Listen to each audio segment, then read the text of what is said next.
Shabbat Shalom, everyone. Welcome to the congregation of Yahweh. Today is, April 28th, and it's a beautiful day.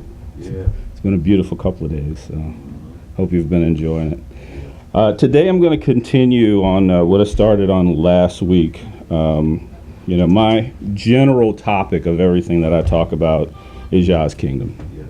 All right?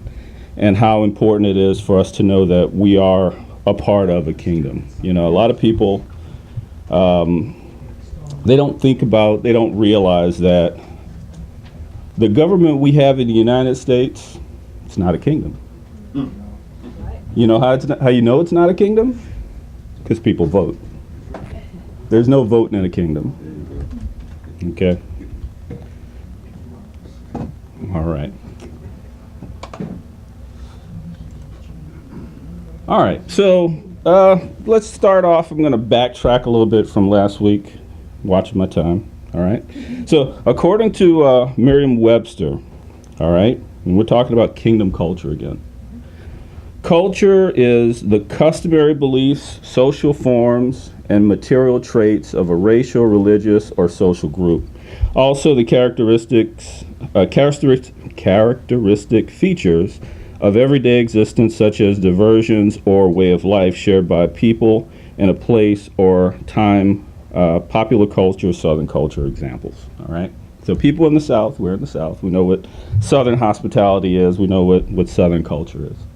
All right. Now that's Miriam. Now, in talking about culture, the word itself has an origin. All right, and it comes from the idea of cultivation, tillage. Okay, it has to do with that. It's an agricultural term, is what it is.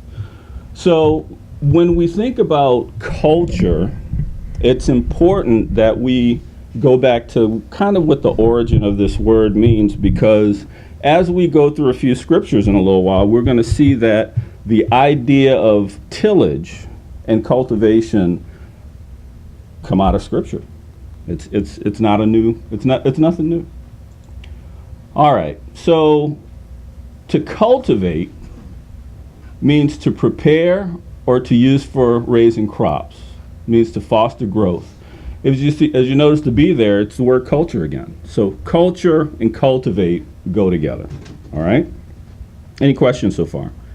I'm going to do something a little different from what I normally do. I normally let everybody read because I like to hear everybody read, and I would prefer you hear Yah's word in your own mouth rather than mine. But because of time constraints and the way things are going to go, I'm going to do most of the reading myself. But as always, if you have any questions, if you have any comments, please feel free. I do like it to be interactive.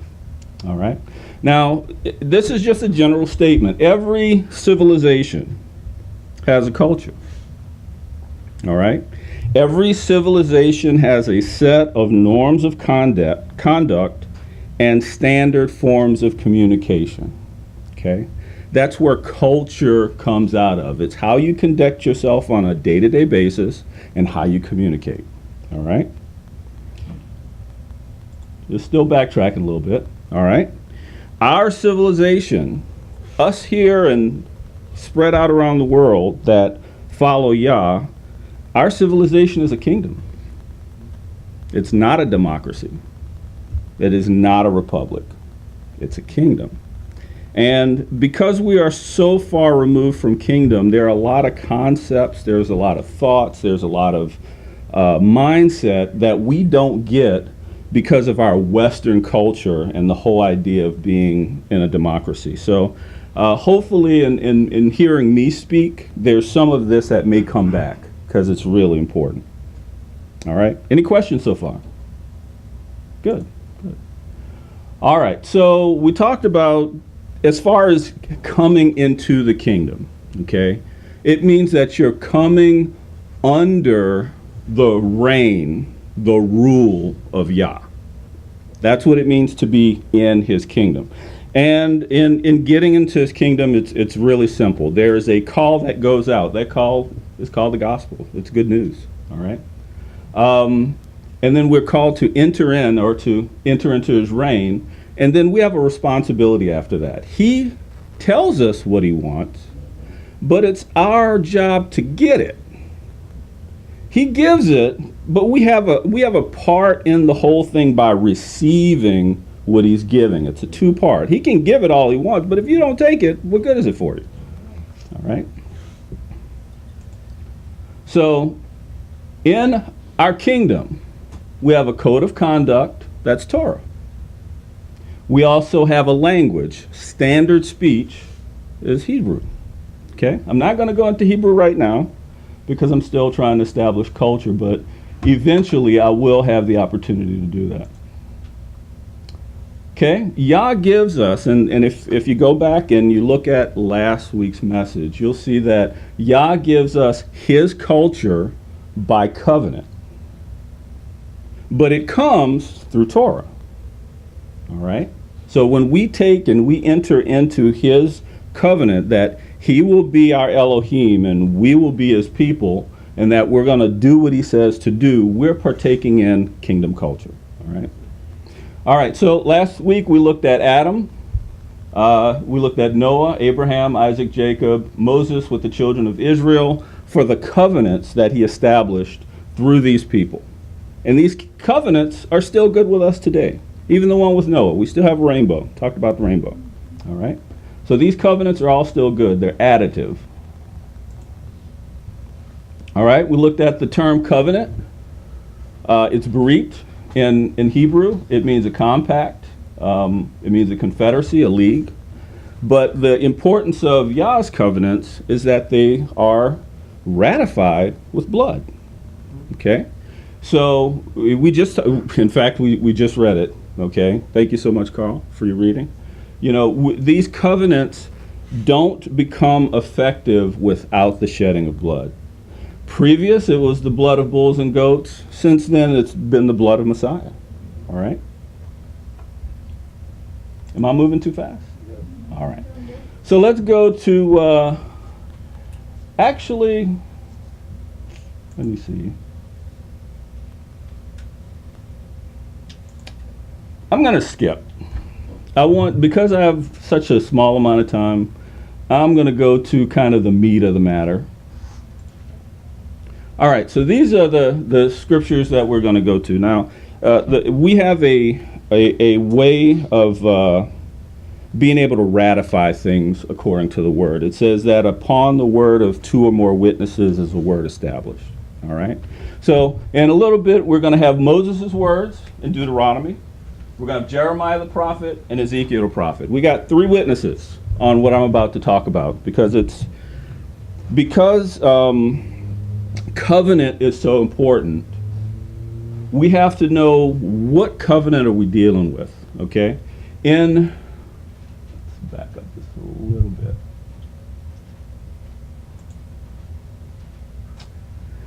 In our time, and in our day, we understand that we are under a new covenant. Okay?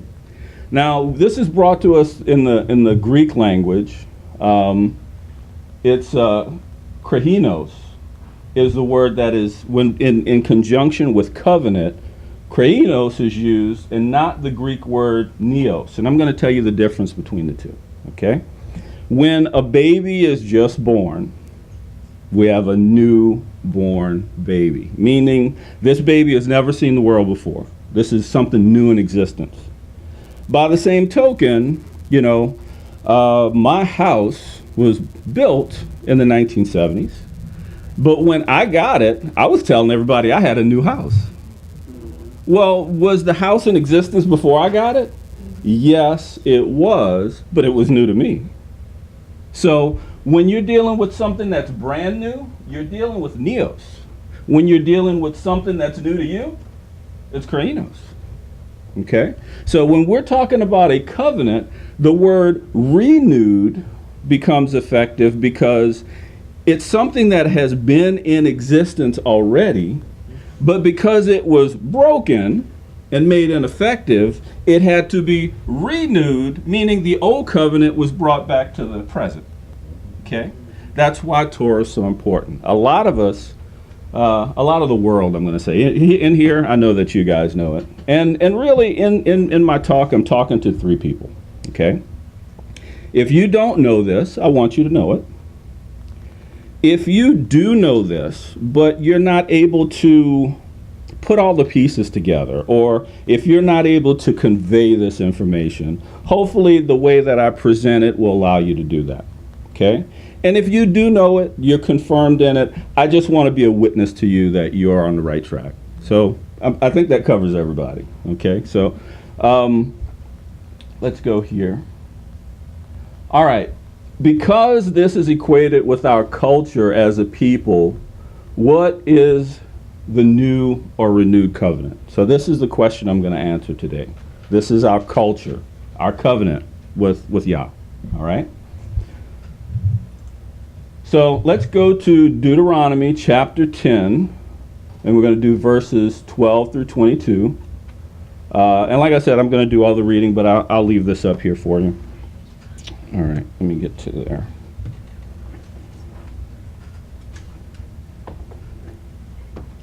Any questions so far?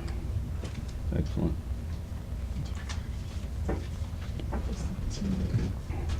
Okay, this is Deuteronomy chapter 10, verse 12 through 22, and this is it in the Scriptures 2009. And now, Israel, what is Yah your Elohim asking of you but to fear Yah your Elohim, to walk in all his ways, and to love him and to serve him? To serve Yah your Elohim with all your heart, with all your being, to guard the commands of Yah and his laws with which I command you today for your good. See, the heavens and the earth, the heavens and the heaven of heavens belong to Yah your Elohim. Also the earth with all that is in it. Yah delighted only in your fathers to love them, and he chose their seed after them, you above all people as it is today. You shall circumcise the foreskins of your heart and harden your neck no more. For Yah your Elohim is Elohim of mighty ones and master of masters, the great El, mighty and awesome, who shows no partiality nor takes a bribe.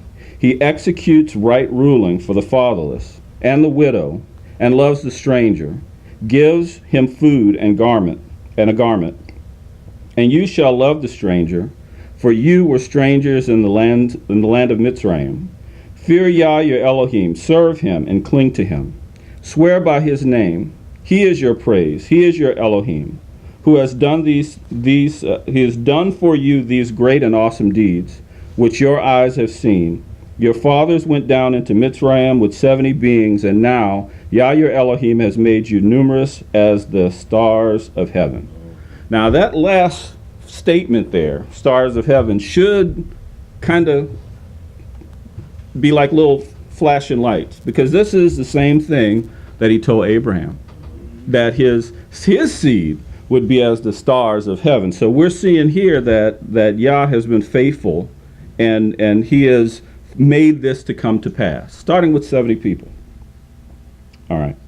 Now, the important thing that I want you to focus on here, and I'm going to repeat it again, and you shall circumcise the foreskin of your heart and harden your neck no more. Anybody who is a understander of the covenant that Yah made with Abraham, he knows that it's a covenant of circumcision. But that was a circumcision in the flesh. Okay?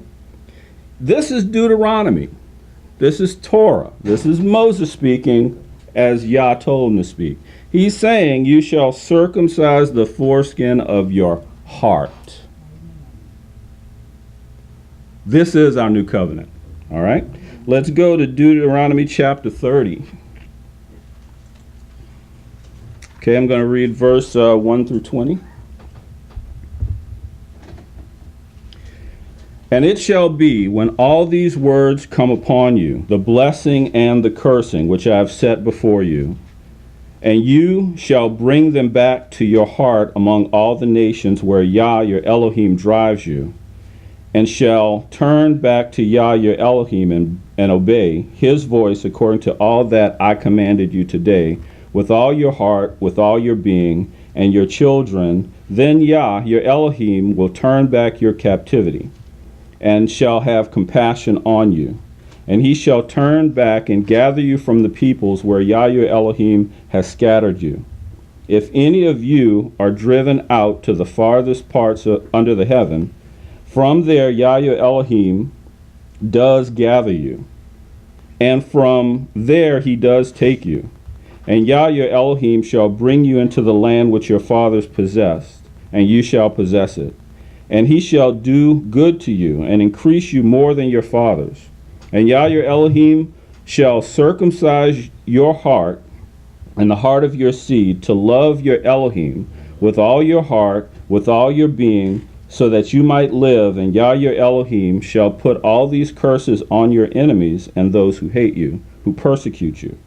And you shall turn back and obey the voice of Yah, and do all his commandments which I command you today.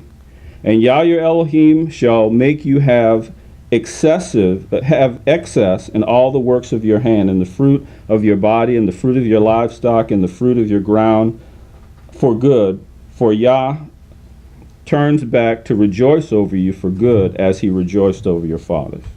All right? Now, news bulletin, everybody. I don't care if you didn't know it before. You are in captivity. Yes. In case you didn't know. Okay?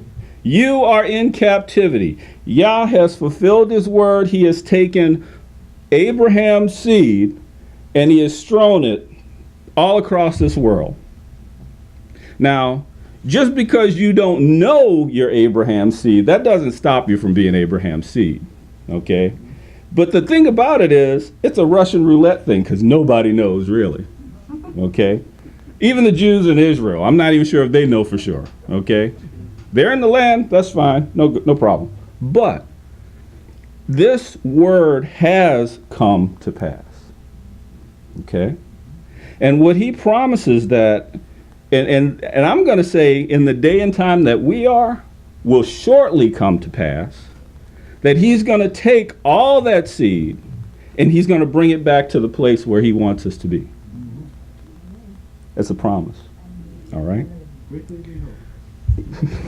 Today. I'm ready to go. All right. But there's a couple of things I want you to see in here. First, and Yah your Elohim will circumcise your heart and the heart of your seed. For what purpose? To love him. When we obey, we're showing love for him. There's nothing else we can give him. Nothing. He needs nothing from us but for us to obey him. All right? Now, the other thing is, let's see. These words should also bring into remembrance the words of Christ, of our Messiah. What was the greatest command? That you would love Yah with all your heart, all your soul, all your mind, all your strength. That's out of Torah. That's not New Testament Christianity. That's not what this is. This is quote unquote Old Testament Hebrewism. Okay? All right. Let's go to let's see. Now this is a continuation of Deuteronomy. If you obey the voice of Yah your Elohim to guard his commands and his laws which are written in the book of the Torah. All right? If you turn back to Yah your Elohim with all your heart and with all your being, for his command, which I am commanding you today, is not too hard for you. This flies in the face of Christianity because they say it is too hard, you just can't do it. Don't even try. All right?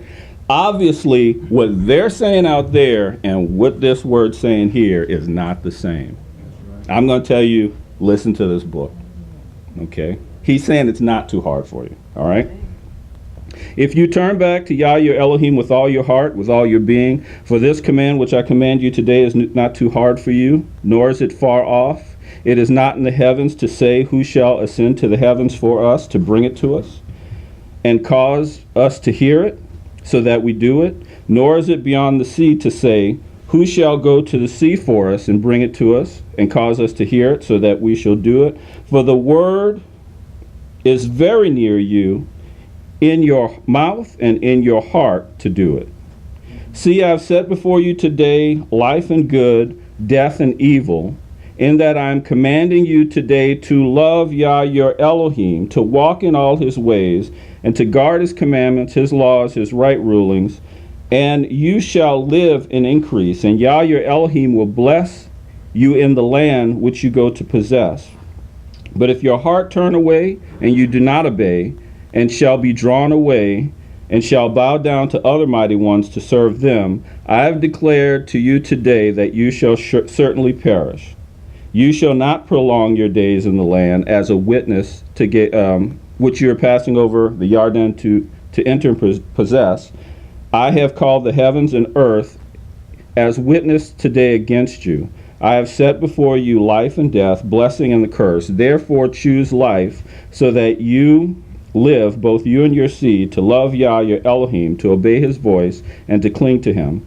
For he is your life and length of days, to dwell in the land which Yah swore to your fathers, to Abraham, to Isaac, and to Jacob, to give them. All right? I can't make this any simpler. He set before you life, and he set before you death. He says, choose life. Any questions? All right. Let's go to... Okay, this is Jeremiah chapter 4. And this is going to be verse 1 through 4. Okay, so we've heard Moshe as a witness. All right, now we have Jeremiah speaking. If you do return, O Israel, declares Yah, return to me. And if you remove your abominations from my presence and cease straying, and shall swear as Yah lives in truth and in right ruling and in righteousness, then nations shall bless themselves in him, and they shall boast in him, for this is what Yah said to the men of Yahudah in Jerusalem, break up your tillable ground and do not sow among thorns. Circumcise yourselves to take unto Yah, and take away the foreskin of your hearts, you men of Yahudah, the inhabitants of Jerusalem, lest my wrath come forth like a fire and burn with none to quench it because of your evil deeds. All right? Jeremiah is telling us the same thing here. Okay? So we are to circumcise the foreskin of our hearts. Your flesh means nothing. Okay?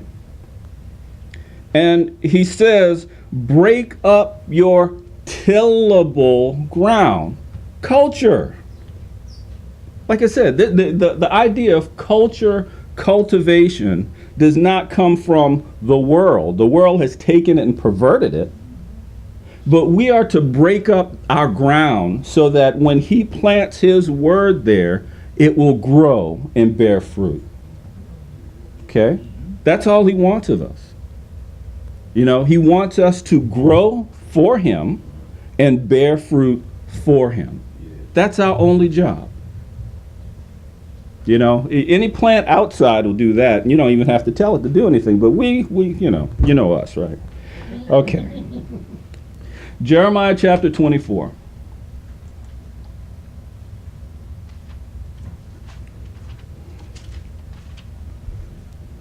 Okay.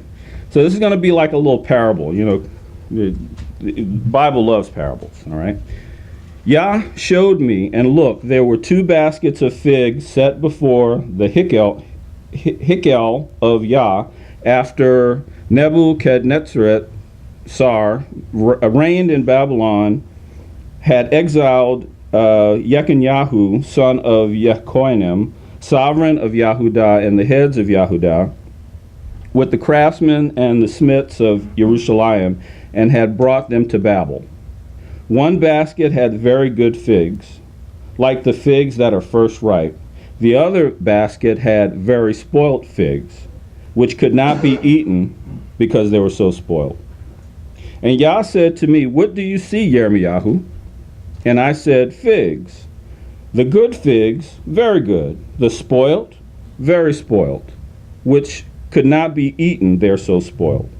And again the word of Yah came to me, saying, thus says Yah, the Elohim of Israel, like these good figs, so I acknowledge the exiles of Yahudah, whom I have sent out of this place for their own good, into the land of Kasdim.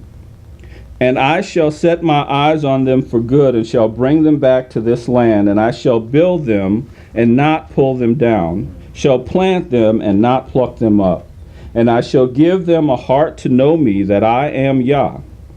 And they shall be my people, and I shall be their Elohim, for they shall turn back to me with all their heart. Yeah. And as the spoilt figs that could not be eaten because they're so spoilt, for thus Yah says, so do I give up Sidkiah, the sovereign of Yahudah, his head, the rest of Jerusalem who remain in the land, and those who dwell in the lands of Mitzrayim. I shall make them a horror to all the reigns of the earth, for evil to be a reproach and a byword, a mockery and a curse, in all the places which I drive them. And I shall send the sword and scarcity of food and pestilence among them, till they are consumed from the land that I gave them to them and their fathers. All right? So we got two sets. We got a really good set, and we got a really bad set. All right? The good thing about this is you get to choose which basket you're in. He didn't put you in a basket. He looked at your fruit and determined which basket you go in. So you make a choice of how you bear. Now, obviously, if you're a good tree, you're going to bear good fruit. If you're a bad tree, you're going to bear bad fruit. But that was all by your choices, not because he made you to do anything. All right? Let's go to Jeremiah 31.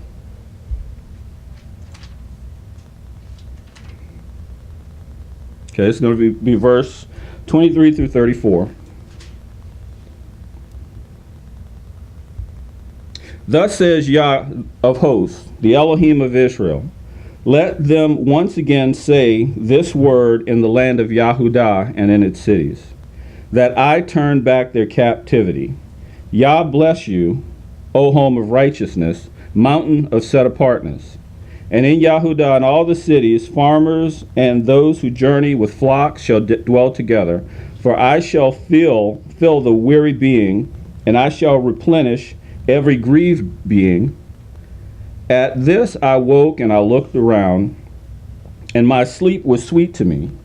See, the days are coming, declares Yah, that I shall sow the house of Israel and the house of Yahudah with the seed of men and the seed of beasts. And it shall be that as I have watched them to pluck them up and to break down and to throw down and to destroy and to afflict, so shall I watch over them to build and to plant, declares Yah.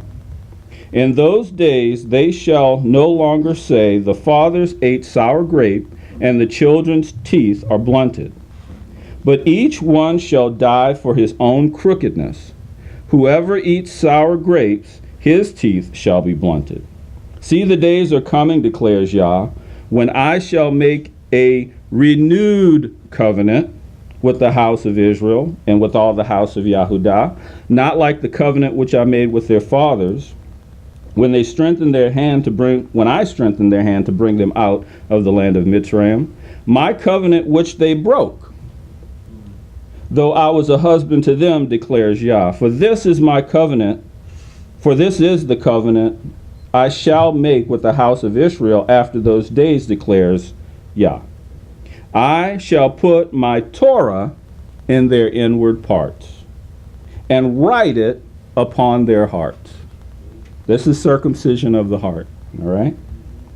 And I shall be their Elohim, and they shall be my people, And no longer shall they teach anyone his neighbor, and each one his brother, saying, Know Yah. For they shall all know me, from the least of them to the greatest of them, declares Yah. For I shall forgive their crookedness, and remember their sin no more. Now, notice, if your teeth are going to be blunted, that's because you ate sour grapes. Not because he gave them to you. His stuff isn't, none of his stuff is sour. You got to go searching for the bad stuff. Okay, you got, I'll be honest with you. As a sinner, I worked at it. I did. I had to go looking for my sin. All right? But I've noticed that Yah is so good. He puts it before me. And I have to make a choice. Am I going to give what he's given to me? Or am I going to go back to what's comfortable and convenient? There's a lot of comfortableness and convenience in this world. Carl was just talking about how hard it is to live by the laws of Yah when you're in this world. Just mentioned it. All right? That's for a reason. It's kind of like one of the things I said last week. We are in a boat in a river, and there's a current that will take us somewhere. If we stop paddling, the river's taking us. We got to work at it, and we got to be continually working at it. We can't just stop. All right, let's go to Jeremiah chapter 32.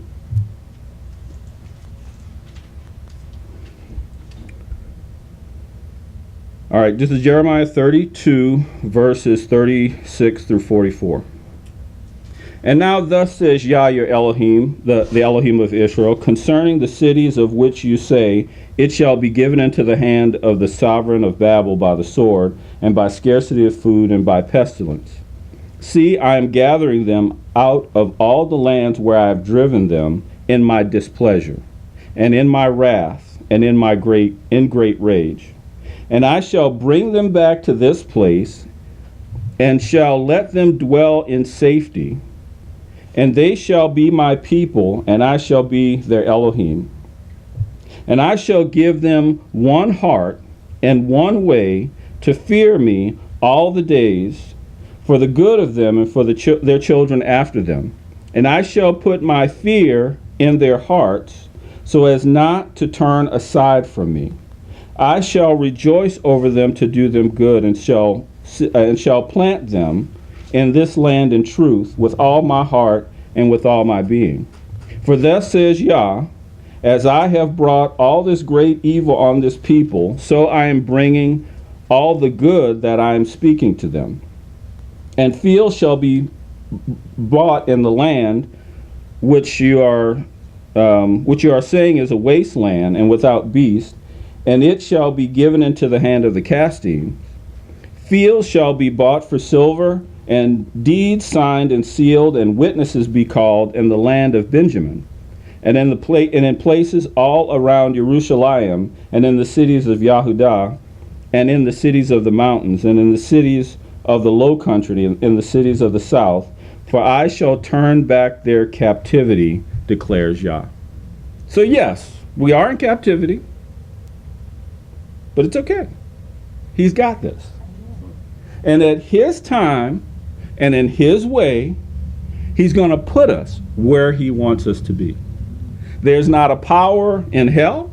There's not a power on earth. There's not a power in heaven that is going to undo this or stop it from happening. Because he's already declared it. All right? Ezekiel chapter 11. Okay, we got two more scriptures we're going to do. Ezekiel chapter 11, verse 14 through 21, and Ezekiel chapter 36, verse 16 through 36. So it's going to be our last two. 11, 14 through 21. Then the word of Yah came to me, saying, Son of man, your brothers, your relatives, your kinsmen, and all the house of Israel, all of it, those who are about whom the inhabitants of Jerusalem say, Keep far from Yah, This land has been given to us as a possession. Therefore say, thus says the Master Yah, although I have sent them far off among the nations, although I have scattered them among the lands, yet I was for them a set-apart place for a little while in the land to which they came. Therefore say, thus says the Master Yah, I shall gather you from the peoples, and I shall assemble you from the lands where you have been scattered, and I shall give you the land of Israel. And they shall go there, and shall take away all the disgusting matters, and all of the abominations from there. And I shall give them one heart, and put a new spirit within them, and I shall take the stony heart out of their flesh, and give them a heart of flesh, that they will, so that they walk in my laws, and guard my right rulings, and shall do them. And they shall be my people, and I shall be their Elohim. But to those whose hearts walk after the heart of their disgusting matters and their abominations, I shall recompense their deeds on their own heads, declares Master Yah. Okay? So here we have Ezekiel. He's given us the same report that Moses gave us, and so far the same report that Jeremiah has given us. The promise is a new heart, a circumcised heart that is set to love Yah. All right? Any questions on that? Okay, good. I guess I'm doing all right up here. All right. Where's my mouse? There it is. Okay, Ezekiel chapter 36, and we're going to end with this, verse 16 through 34. And the word of Yah came to me, saying, Son of man, when the house of Israel dwelt in their own land, they defiled it by their own ways and deeds. To me their way was like the uncleanness of a woman on her monthly period. So I poured out my wrath on them for the blood that they had shed on the land, and for their idols they defiled it. And I scattered them among the nations, and they were dispersed through the lands. I have judged them according to the ways of their deeds, and when they came to the nations, wherever they went, they profaned my set-apart name. For it was said of them, These are the people of Yah, yet they are gone out of his land. But I had compassion on my set-apart name, which the house of Israel has profaned among the nations wherever they went. Therefore say unto the house of Israel, Thus said the Master Yah, I do not do this for your sake, O house of Israel, but for my set-apart name's sake, which you have profaned among the nations wherever you went. And I shall set apart my great name, which has been profaned among the nations, which you have profaned in their midst. And the nations shall know that I am Yah, declares Master Yah, when I set apart you before their eyes. And I shall take you from among the nations, and I shall gather you out of all the lands, and I shall bring you into your own land, and I shall sprinkle clean water on you, and you shall be clean. From all your filthiness and from all your idols I cleanse you. And I shall give you a new heart, and put a new spirit within you. And I shall take the heart of stone out of your flesh, and I shall give you a heart of flesh, and put my spirit within you.